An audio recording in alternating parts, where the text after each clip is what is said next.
fascinating presentation.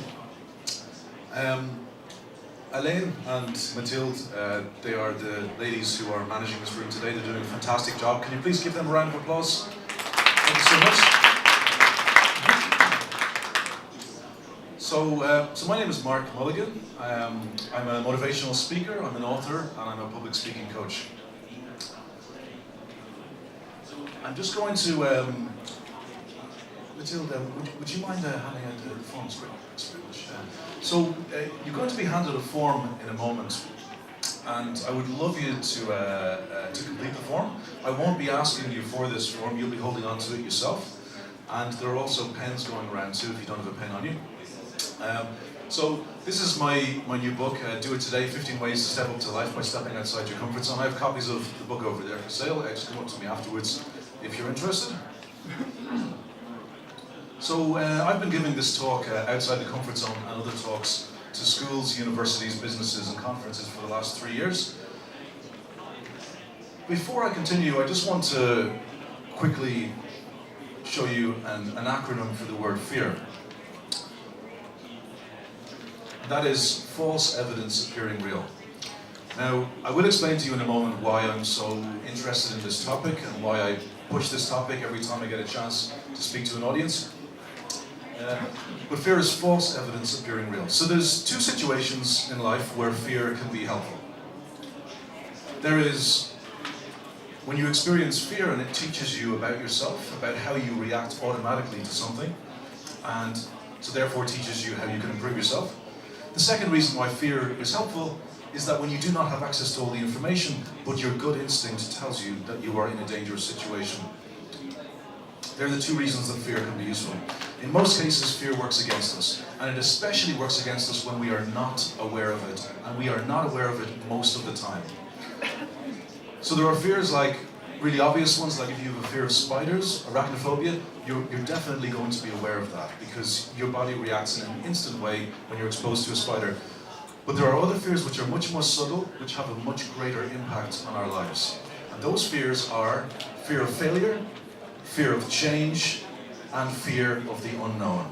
They're the three ones. They're the ones that affect everything we do and everything we do not do.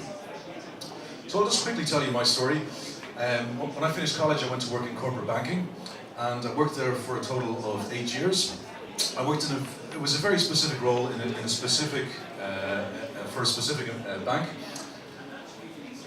And the type of role that it was very stressful, very demanding, and over time I became very stressed out, very anxious, and eventually reached the point where I collapsed, I smashed my head on the ground, and I suffered brain trauma. I was out sick from work for 2 years. And during those 2 years, I did not know if I was going to recover because there was no doctor who could tell me if I was going to recover, or also how to recover.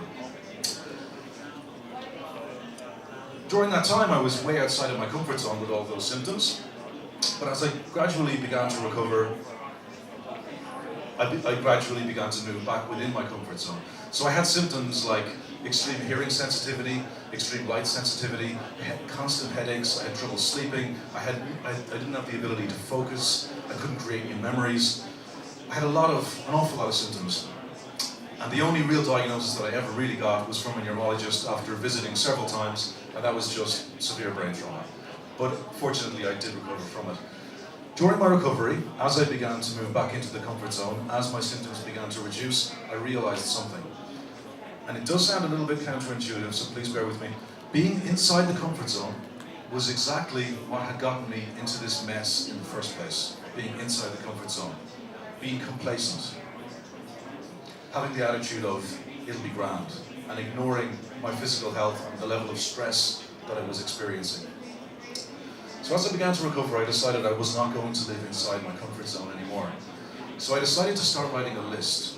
And the list is it's kind of like what you think of as a bucket list or a challenge list. And it started off with really simple stuff, like just leaving the house for a 5-minute walk or going to meet friends. These were things that were challenging for me at the time with all of those symptoms. But then after a while, I started adding other things to the list. Things like climb a mountain, run a marathon, try stand-up comedy, various different things to challenge myself. Has anyone here ever thought of writing a bucket list or a challenge list? Anyone? Yeah, I see a few heads nodding there, yeah, great. So if you have that piece of paper in front of you, that form that you've been handed, if you don't have one, I'm sure we can get one for you. There are 3 columns at the top of the form. And just to remind you, I will not be asking you for this, so please be as honest as you can be when you're completing it. Under the first column, under the word now, I would love you to write down, and I will explain to you before this talk finishes the purpose for this form. I would like you to write down up to 3 things that you are grateful for that you have in your life right now. 3 things. Could be a new phone, could be a new friend, could be your partner, could be your parents, your children, your pet dog. It could be being here today, it could be Big Macs, it could be Apple iPhones, whatever. 3 things that you are grateful for that you have in your life today. We're going to come back to that form in a moment. Does everyone recognize this guy, Conor McGregor? Most people would recognize him, I think, yep. He's a UFC featherweight and lightweight champion. And then we also have Katie Taylor. Katie Taylor has won a ridiculous amount of amateur boxing competitions, and she's gone pro recently. These 2 people have a number of things in common with them. Of course, they're both Irish, and they both compete in fighting sports. But in my opinion, well, for the purpose of this talk, that's the least important things that they have in common with each other. They have 3 very important things in common with each other. First one, they're very talented. Secondly, they're very hard-working. They have a strong work ethic. But there's one other thing that they have, Conor McGregor and Katie Taylor, that most people will never have. Most people will never achieve. They've overcome their fear of something. Can anyone tell me what that might be? Any ideas? They've overcome their... Did you say? Yeah, fear of losing, exactly, yeah, fear of failure. Fear of failure is what I was going to say, same thing, fear of losing. So they both overcome their fear of failure. Failing is, as you all know, it's the hardest lesson, but it's also, it's the most powerful lesson. If we're able to pick ourselves back up again after failing, we are way stronger than we were before we failed. So folks, back to the form. If you can take it in your hand there, take your pen in your hand, and under the heading Future, if you could please write in 3 things that you would be really grateful for if they were to come into your life. 3 things that you would be really grateful for. I know these are kind of weird questions to be asked, so I know that it's not that easy to come up with answers right away. So don't worry about it if you can't come up with 3 answers for the now column or the future column right now. You can always do this later if you choose to.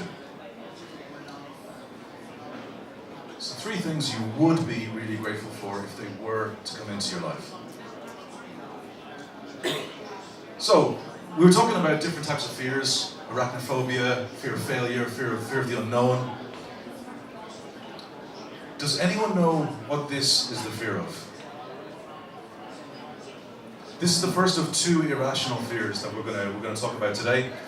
So nobody knows what this is the fear of. Statistically, at least one of you has this fear. And if you do have it, and you tell me that you do have it by raising your hand once it appears on the screen, that's a very brave thing to do. So well done. Okay, so this is what allochtophobia is the fear of. Does anyone have fear of chickens or birds? Anyone here? No? Okay, that's okay. Oh, thank you very much. Thanks for your honesty. Back row there.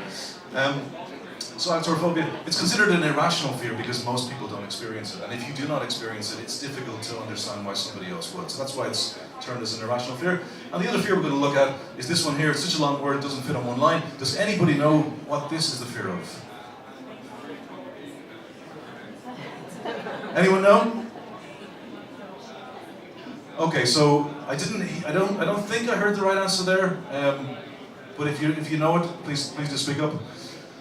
So this is the fear of long words. Does anyone here have hippopotamonstrosesquipedaliophobia? Anyone? No one? Okay, that's good. That's good. So the point is that everybody's afraid of something. We're not always conscious of what we're afraid of, but it has a massive impact on us. When I give talks and I give workshops to students and employees, what I'm trying to do is raise their awareness of where fear is affecting them in their lives. So, for example, an employee working in an office somewhere, there are many different ways that fear can affect the decisions that they make. If they work in sales, it might prevent them from making a call to a customer, just to check how they're doing. A call to a customer could lead to more sales, of course. For somebody else, fear could prevent them from doing more training, improving themselves, improving their abilities.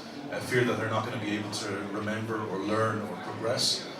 The same goes for going for promotions, going for new job interviews, all that kind of thing. So fear has a really massive impact.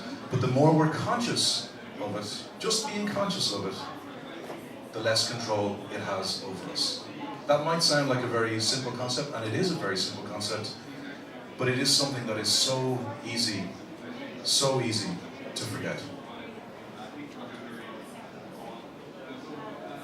Yeah, so fear of the unknown. Fear of the unknown. I'm going to ask you to take a step back in time. It might have been years ago, or it might have been just last week. But try to remember the last time you experienced fear of the dark. So you might have been at home alone. You might have been, maybe the lights were out, maybe you were going up the stairs or down the stairs, and you had a quick rush of adrenaline, and this kind of prickling of your hairs on your neck, and you ran down the last few steps of the stairs at home, or you ran up the last few steps, or you did something that would have been very embarrassing if anyone else had been there, okay? Fear of darkness, of course, disappears the older we get. It's less common the older we get. But what is it really? What is fear of darkness really? It's really fear of the unknown, right? It's because you don't have access to all the information, you don't know what's around you, so it's your imagination working against you. It's your imagination saying, or your mind saying, can I handle this situation? And before you get to consciously answering the question with the word no. So that's what fear of the unknown is. And also fear of failure, and also fear of change. I don't know. Some of you may have read this book by Susan Jeffers. It's been out for a few years now. Feel the fear and do it anyway. The best line in this book, in my opinion, is every day do one thing that scares you. It's a powerful statement. There are people out there who do this, who really do this. Every day do one thing that scares you. It doesn't mean every day do one thing that's dangerous, that's physically dangerous, but every day do one thing that you thought you couldn't do. Because we are great as humans at telling ourselves that there are things we can't do, when really we absolutely can. And we only find out that we can by doing it. So folks, back to the forms again. We're looking at the final section now, titled Fears and Challenges. So that's the column on the right hand side. What I would like you to do, during the next few minutes and also during the rest of today, if you're interested in doing this, is to write down any fears that you may have and also any things that are challenges in work, outside of work, at home with the family, socially, in terms of training, education, wherever you can find any challenges, write them down there. And now I'm going to explain to you the purpose of this form. When I'm introduced as a speaker at conferences or at corporates or in schools and universities, I'm introduced in different ways at different events. Sometimes as a workshop coordinator, sometimes as an inspirational speaker, sometimes as a motivational speaker. But I'm sure you're all aware of the really famous motivational speakers. People like Tony Robbins, Eckhart Tolle, and there's so many other ones. They're all amazing at what they do. But sometimes what can happen with some of these motivational talks is that they're very good at getting everybody motivated on the day, but then afterwards, half an hour after the talk ends, or a day after the talk ends, those people, their motivation is gone. And what's the point? What's the point in motivating people for 20 minutes and then it just disappearing, dissolving away? This form, the purpose of this form that you have in your hand today, the first two columns, now and future, what you've written underneath those is your motivation. And it changes. It might be different tomorrow to what it is today. But keeping focus on it, that's the reason why we try. And sometimes when we lose motivation, it's because we've forgotten about the things that are important to us, the things that we have that are important to us, and the things that we want to have that are important to us. The third column, the final column, fears and challenges, every time you do one of those, every time you overcome one of those fears or take on one of those challenges, you get closer to holding on to the things that you have now, that you want, and to obtaining the things that you want in the future. Because every time you step outside of your comfort zone, your focus increases, your ability to focus, your ability to take on new challenges increases.